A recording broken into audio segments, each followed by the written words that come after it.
5 ലക്ഷം രൂപ വീതം നൽകാൻ ഇപ്പോൾ പുതിയ സംസ്ഥാന സർക്കാർ. കൂടാതെ തൊഴിലാളികളായിട്ടുള്ള മരണപ്പെട്ടവർക്ക് 2 ലക്ഷം രൂപ നൽകാൻ.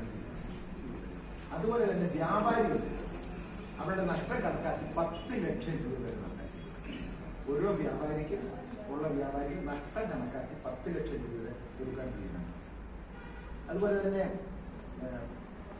പൂർണ്ണമായി നഷ്ടപ്പെട്ട വ്യാപാര സ്ഥാപനങ്ങൾ അവിടെ കേന്ദ്ര പുതിയ വ്യാപാര സ്ഥാപനങ്ങൾ പണിഞ്ഞു കൊടുക്കുന്നതിനെ കുറിച്ച് തീരുമാനിക്കും.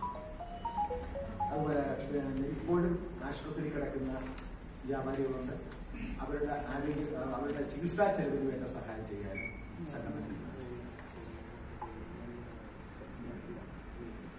അതുപോലെ പരമാവധി സഹായം മുഖ്യമന്ത്രിയിൽ നിന്ന്, ഉദാഹരണത്തിന് ഞങ്ങളുടെ കച്ചവട സ്ഥാപനങ്ങൾ നഷ്ടപ്പെട്ട സാധനം മുഴുവൻ വെള്ളത്തിൽ പോയി